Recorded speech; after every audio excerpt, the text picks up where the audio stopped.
Welcome back to the new show where we take a look at genres and sub-genres of music and bring light to new bands that people may have never heard of before, or even new genres, really. This episode is about Japanese metal scene, and I know, Japanese metal isn't technically a subgenre of metal like doom or funeral, but hear me out on this. Japanese metal is too amazing to not cover in a video of its own. It's too amazing to not talk about. I understand that metal music is something that we have all over the world, and most developed countries have their own metal scene.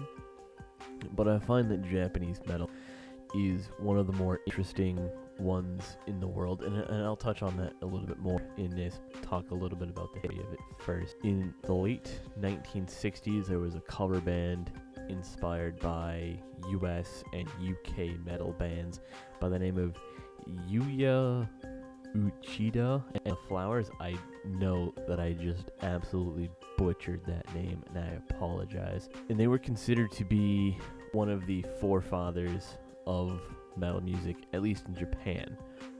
After changing names and most of all of the members, they moved west, like way west, to Canada of all places, which, I mean, alright, where they recorded their first album of original works titled Satori in 1971, almost a year after the first album from American metal band Black Sabbath. Ever heard of them? Probably heard of them.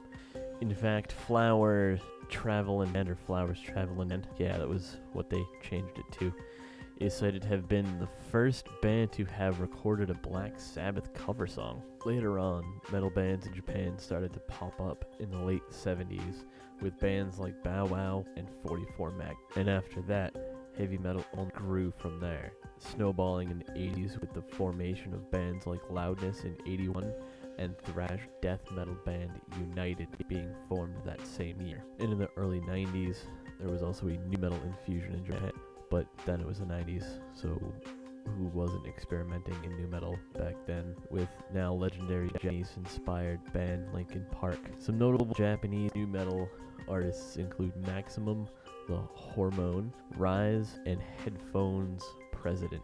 This brings us more or less to the current scene of metal music in Japan. Since the early 2010s, there have been a rise of female metal bands in Japan, and I think that's gained the most ground since their founding in 2010 is the band Baby Metal. And I mentioned earlier that Japanese metal was some of the most interesting genre in the world. And I think that's true. They took inspiration from metal from the West in the 80s and the 70s, and they formed it into something that they can call their own, and I think they've added their own sort of flavor and style to it over the years.